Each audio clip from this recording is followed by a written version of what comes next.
Pick the person you are going to speak to at the start of your presentation. Even experienced speakers have a tendency to let their eyes dart around the room for the first 30 seconds of their talk. This behavior is instinctual. When our early ancestors stood in an open field, they needed to quickly size up their surroundings to keep from being eaten by a saber-toothed tiger. Though the tigers are gone, the defense mechanism is alive and well and must be intentionally overridden. Expert speakers pick the particular person they are going to speak to at the start of their speech. This person is generally in the center middle of the audience. Maintain eye contact with individuals for 3 to 5 seconds. There is one surefire cure for looking up or looking down when speaking. The fix is to make eye contact with individuals for 3 to 5 seconds. This is the same practice you naturally follow when engaging in normal one-on-one conversation. Any longer and you make the other person feel uncomfortable. Any shorter and you look less than trustworthy. Should you count 1 2 3, 1 2 3 when speaking? No, that is of course impossible. Instead, it turns out that 3 to 5 seconds is the duration of a full sentence or a thought. Make it a practice to engage in eye contact with a new individual only between sentences.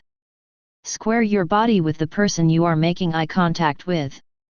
Imagine that you and another person were standing and having a conversation. How awkward would it be if we're positioned sideways and talking to them with your head turned? So, why would anyone do that during a presentation? Beats me, but plenty do. Move toward the person you are making eye contact with. In one-on-one conversation, you tend to stand closer to people you care about. You can apply this same principle to build rapport with your audience by moving toward the person you are making eye contact with. Make eye contact in a random pattern. Occasionally, when I run public speaking seminars, people take my make eye contact with everyone in the room advice very literally and start shooting ducks in a row. Instead of engaging your audience sequentially, make eye contact with people in your audience in a more or less random pattern. While reenacting a story, maintain eye contact with the other characters in the scene. This is another best practice that I observed in Douglas Wilson's award-winning speech. At the beginning of his speech, he tells a story from his childhood about falling out of an oak tree. He fortunately caught his leg on a branch and was rescued by his nearby father. Taking one knee, he acts out both his younger self and his father. Playing his father, he looks down and to the right and says, "I thought I had lost you. I love you, son." Changing character, he turns his head up and to the left and says, "I love you too, Dad." During the story, Mr. Wilson never breaks character. In the course of reenacting a story, maintain consistent eye contact with the other characters in the scene. Strive to make eye contact with every individual in the room.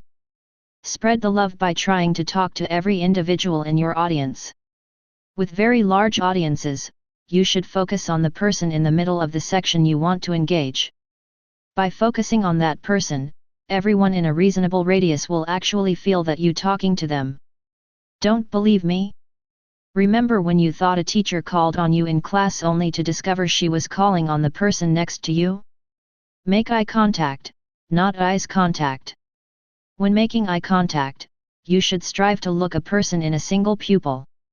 Though I have not seen scientific proof, some speaking coaches recommend looking a person in the left pupil when making an emotional plea and looking them in the right pupil when making a logical argument.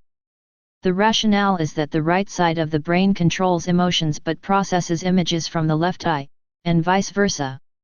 Know when to break the eye contact rules. Like all good rules, the preceding 9 were meant to be broken.